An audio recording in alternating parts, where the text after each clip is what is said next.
నమస్తే, welcome to NH TV and Nationalist hub. నేను Raghunandan. So మాజీ నేవీ అధికారులు ఖతర్ నుంచి విడుదలయ్యారు. వారికి ఖతర్ ఉరిశిక్ష వేసింది. నిజానికి అలాంటి ఉరిశిక్ష నుంచి వారిని తప్పించి అటు భారత ప్రభుత్వం మంతనాలు చేసింది. ముఖ్యంగా ప్రధాని మోదీ ఇనిషియేట్ తీసుకొని వారిని మాట్లాడడం జరిగింది. అయితే ఉరిశిక్ష నుంచి వారిని తప్పించి భారత్కు పంపించడం జరిగింది. సో ఇది నిజంగా ఒక గొప్ప విజయం అనే చెప్పాలి.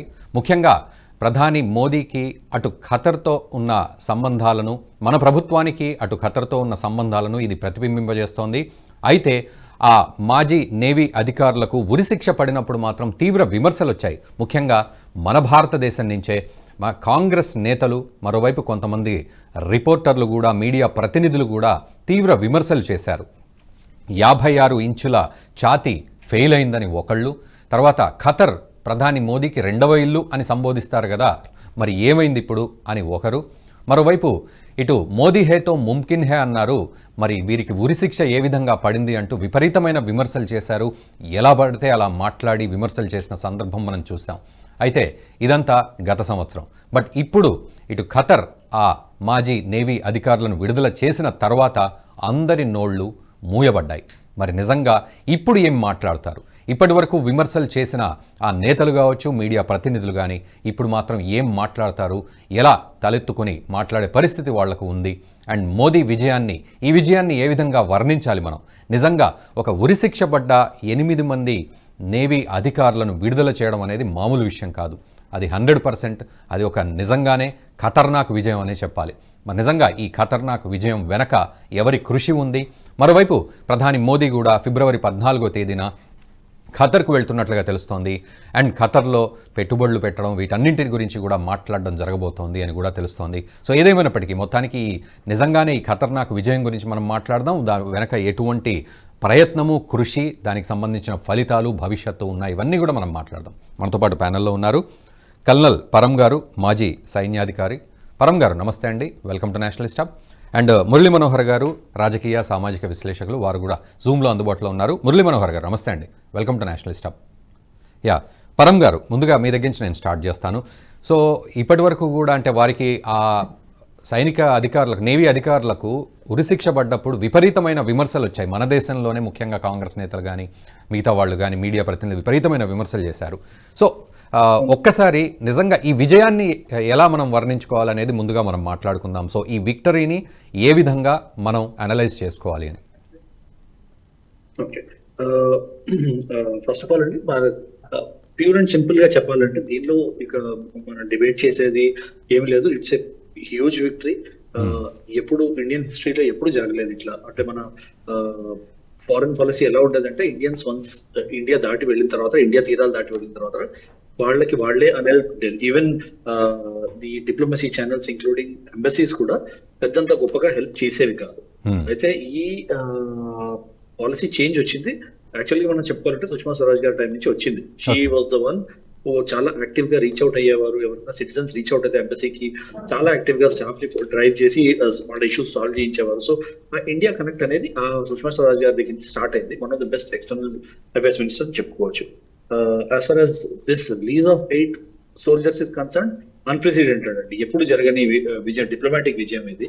ఇది ఎంత సెలబ్రేట్ చేసుకుంటే అంత తక్కువ అని నేను చెప్పొచ్చు. ఎందుకంటే ఇట్ ఈస్ నాట్ ఈజీ అండి. గల్ఫ్ కంట్రీస్ లో, ఎస్పెషల్లీ ఇస్లామిక్ వరల్డ్ లో వచ్చి ఉరిశిక్ష పడిన వాళ్ళని ఒక కింగ్ పార్డన్ తీసుకుని రిటర్న్ తీసుకురావడము. 7 ఆల్రెడీ ఇండియాకి వచ్చేసారు, ఒకరు ఇంకా రావాలి, వెయిట్ చేస్తున్నాము.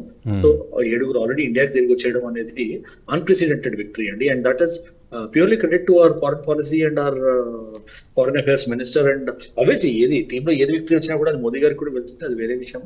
But it's a huge victory to the Indian government అండి. And without any strings attached, అంటే ఏ కండిషన్స్ లేకుండా ఇట్ షుడ్ బి సెలబ్రేటెడ్. మనం సెలబ్రేట్ చేసుకోవాల్సింది తప్ప దీనిలో కూడా లొసుగులు అవి వెతికే వాళ్ళు ఉంటారు, అది వేరే విషయం.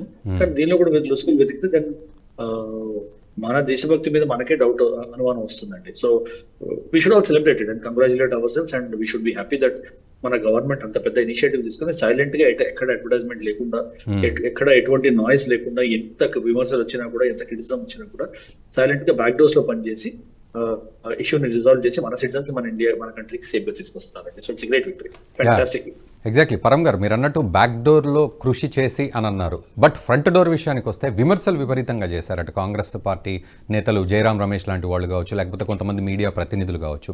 సో ఇదంతా కూడా ఒక రాంగ్ మెసేజ్ కన్వే అవుతుంది ప్రజల్లో కూడా. అంటే మనం ఏం చేయలేకపోతాం. వాస్తవానికి అక్కడ పడింది ఉరిశిక్ష, అది కూడా మన దేశంగాని దేశంలో పడింది.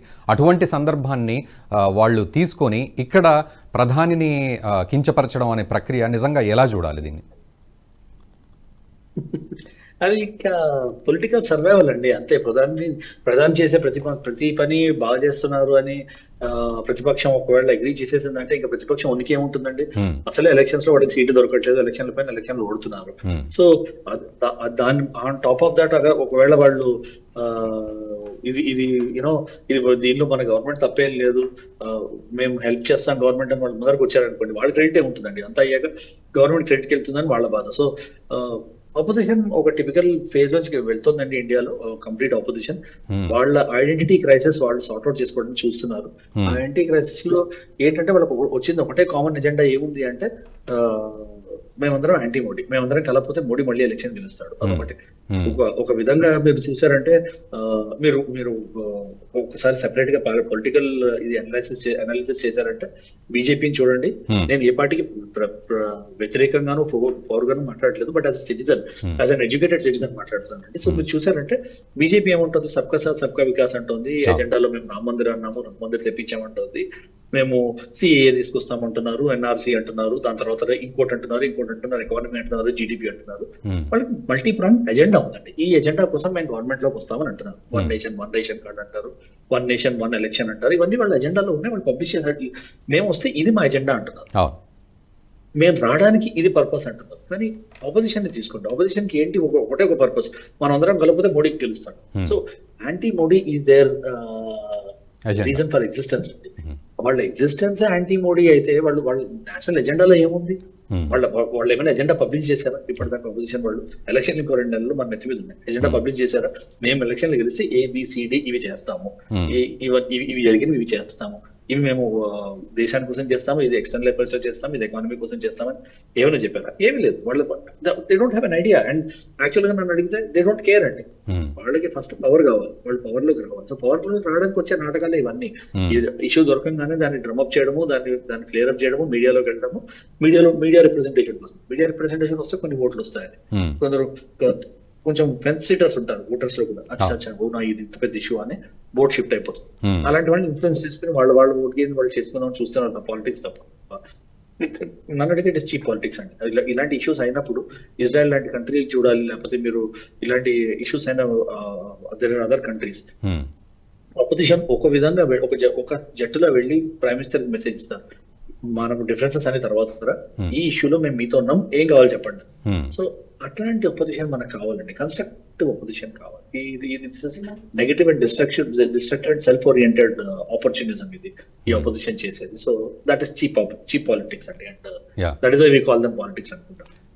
మురళీ మనోహర్ గారు, ఈ వీడియో మీకు నచ్చినట్టయితే లైక్ చేయండి, 10 మందికి షేర్ చేయండి, అలాగే కామెంట్ల రూపంలో మీ అభిప్రాయాలను మాతో పంచుకోండి. Nationalist hub group of channels ను సబ్స్క్రైబ్ చేసుకుని తెలుగునాట జాతీయవాద జర్నలిజాన్ని ప్రోత్సహించండి. ఈ వీడియో కింద ఉన్న బెల్ ఐకాన్ పై క్లిక్ చేయడం మర్చిపోవద్దు.